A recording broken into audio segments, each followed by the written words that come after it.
All right, so here we go. Let me pull this up. So, what we're going to talk about today is your overall strategy, and to look at it differently than like other people. The main topic, as the title of the video, is when to zag instead of zig. Because if you're playing the same game that everybody else is, you're going to get the same outcome. And in the case of fantasy football, you're going to end up having more of luck or probability be your outcome than being able to control your own future. So I have only two separate uh, ADPs or rankings pulled up today. One is ESPN. That's where my main league was. I think they're moving this year. And the second one is was it Fantasy Pros, whatever. I have access to some of the other ones, but whatever. And the main thing to look at is like the actual ADPs. Matter to a certain extent. They also don't, because you have to be able to evaluate overall value of players. You essentially want to be able to go out and find guys that are being looked at their overall floors and still have ceilings built or haven't had their ceilings accounted for inside there. So the main thing that we're going to talk about today is the Travis Kelsey strategy. And full disclosure, the way I feel about Travis Kelsey this year was, we're looking at him the way he should have been dealt with last year, and now we're trying to project last year onto this year and expecting to have the same outcome. um and if you're familiar with the idea that like doing the same thing over and over again and expecting a different outcome, what that is the definition of, well, that's what we're looking at here when it comes to fantasy football. Because it doesn't matter how Travis Kelsey does this year. I think he's 34. The age cliff is coming, and I'd rather be on the wrong side of the age cliff than the right side of the age cliff. If you understand what I mean, like it's I may be wrong this year, but eventually, if I keep picking the age cliff, I will be right and be able to say I told you so. And this year, with his cost, as you see in Fantasy Pros, he's 7 overall, and then on ESPN, I believe he's 6 overall. Yeah, 6 overall. So the main thing to look at with a Travis Kelsey is like you have to be the guy that's willing to pay for Travis Kelsey, which means in these leagues you have to have an ADP earlier than what he's going at, because otherwise you're just doing what the consensus tells you to do, and you're going to get the outcome that you get. So if he's on the right side of the age cliff, you're going to you look like you're the smart guy. And if he's on the wrong side of the age cliff, you're going to look like you're going to look like you have egg on your face.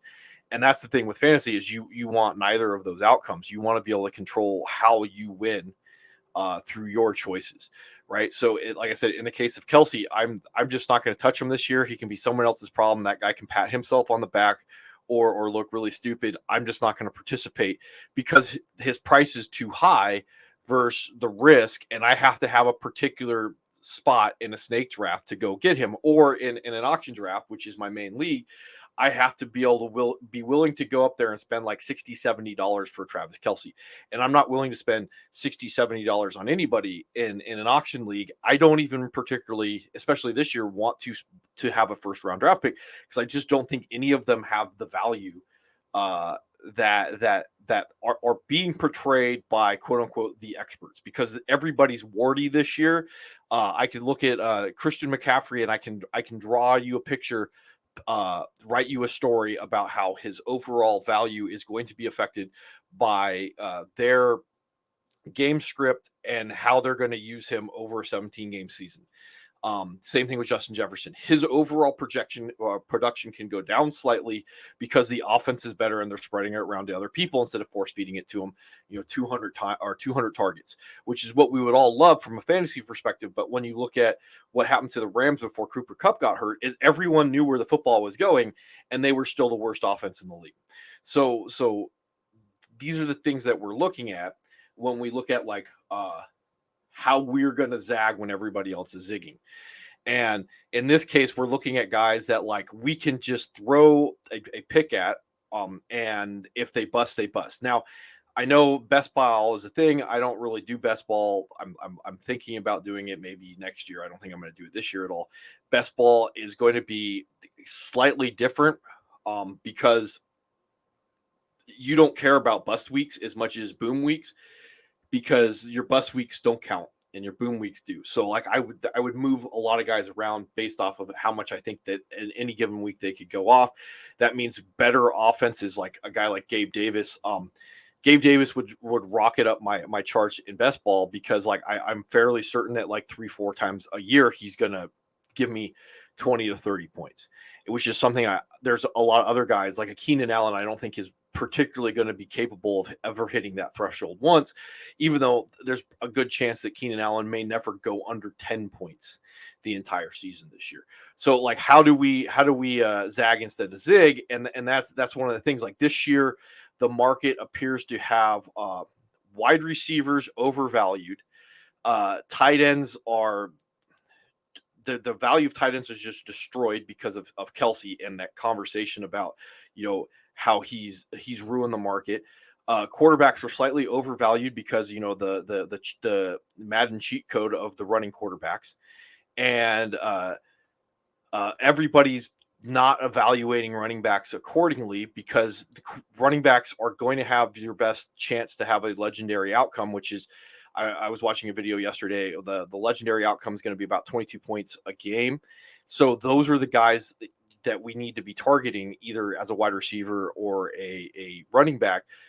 Even from a standpoint of a quarterback, I'm guessing right now that number for legendary season is probably close to like 26, 27, 28. These are the guys that we have to be targeting, and we have to be able to properly evaluate them based off their floor and their ceiling to know what we're getting. Because I can survive a season and get myself to a championship with a solid wide receiver two, especially if it's a wide receiver two that I'm getting outside of, say, those top 5 rounds. I can't survive a season where I'm constantly trying to fill in for a running back one over the course of the season. So like I have to be able to draft 3 guys from a running back perspective, and one of them has to be able to pay off as a running back one. It doesn't matter where I look at those guys. I have to be able to go up and get him. So like ADP doesn't matter to me, because in a snake draft, I'm going to be taking that guy substantially earlier than what ADP is telling me. Like last year in a league that my other league, my secondary league, I just went up and got Barkley, especially when he was being mocked as like an early 3rd round pick in some leagues. That was just ridiculous to me. I was like, I think Barkley's going to. So I missed out on some of the other upside, including Kelsey, to go get your Saquon, and those are the guys like the 2 guys this year that I think are being wildly overvalued that I'm just not going to touch at all. Like Bijan's one of them, because I don't think people understand the range of outcome. If Atlanta doesn't use him properly in the receiving game, he's not going to be able to hit running back 3 on a middling offense unless he's substantially used as a receiver. The touchdowns just aren't going to be there. So that we're not even talking about Tyler Algier. On the other hand, another guy that I think is substantially overvalued, and I'll pull him up on the other league, is Garrett Wilson, who's 15 overall, 8 in ESPN, and in Fantasy Pros. Where's he going at? I didn't even look at this ahead of time, so shame on me. Garrett Wilson is 21 overall, wide receiver 10. And you're really getting to the point where like this is the edge of the best of his range of outcomes is wide receiver 10, wide receiver 8. Really getting him to the point where he's got anything else to give you outside of that. Like you're spending a draft pick to go like this guy has to hit everything in order for him to pay off. If he stumbles at all, if he falls, to wide receiver 14, you've just missed on a pick because you've overvalued him. As opposed to like Ramondre Stevenson, running back 10, he falls to like running back 12, you're okay with that. Like where you're getting him at because of the potential upside that Ramondre Stevenson has to even finish as like running back 6. And at that point with running back 6, that would push you all the way basically a fringe 1st round draft pick that you could potentially end up getting as an early 3rd round draft pick. So that guy's got more value to it. So in the case of Ramondre, like this is a guy that like theoretically I would be looking to jump up and get if he's my 20th overall player on the board. This is a guy that I have to have a late second round draft pick to go over and get, shove him in my should put him in my cart and then move on, and then either I'm hoping someone falls to me that I do like, or there's another guy I'm going to go up and get. And in some case, depending on your snake draft, like you're going to have to add a round or so of ADP to that guy, a value to that guy to go up and get, because otherwise you're just hoping that the draft shakes out and you're just taking best available. You don't want to take best available. You want to be able to take the guy that you think is the league winner. That's how you're going to win your league. And the other thing is with your draft, like you're not drafting a roster, or excuse me, a lineup, you're drafting a roster. You just want good players. And then at the beginning of the season, you figure out how that affects your roster. So this whole idea of like, RB0 or hero RB throw those out the table, because of the fact that like that number one draft pick of yours may bust and he may end up being your top replacement running back or wide receiver or just a flex guy, and you have to have built a roster by later picks in order to actually survive busting on your first round draft pick, because that happens every year, or excuse me, if you play fantasy long enough, that's going to happen. And it's not because, oh, I picked the wrong guy in the first round. No, all the tea leaves could say that you picked the right guy. You picked Kelce this year in the first round.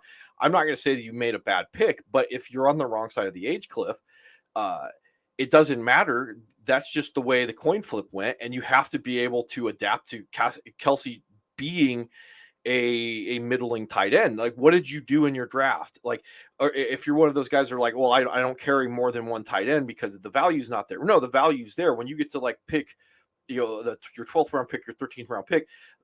There are a lot of high upside tight ends there because no one else is touching them, and you can put a couple more on your roster. What's the downside, the zag, to you carrying 3 tight ends into a season, when after the first week of the season those guys are going to get thrown away if they're not hitting, and you're going to go after that high upside running back off of waivers? There's no downside to that. But if you're competing constantly every week in waivers, against the darling of the week that you never have because you've never been churning the bottom of your roster, you're going to lose. Right? These are the things that you have to do to be able to win in a seasonal redraft. Is think ahead of your opponents. Like, I'm going to go out and get the guys before they're good. So the other thing is, like, and I probably won't be doing this in any league, is when you look at the Eagles backfield, like I like the value of Penny and Swift, but I have to be able to pick both of those guys, see how the backfield shakes up, and I'm probably crossing my fingers for an injury. The only way I'm going to build that is if I put a heavy wide receiver lineup on the field, and I can feel like I've hit a couple other running backs in my early draft, so I can put those 2 guys on the bottom of my bench and go, well, let's see if I can get a league winner. If I go out there and I draft these 2 guys and I go like, oh, like, well, one of these guys are going to hit, and I've just drafted the wrong way around them, I'm never going to come up and I'm going to win. So anyway, that's about the only thing that I had to talk about today. So hopefully someone finds this helpful. Otherwise, this is just me talking to myself.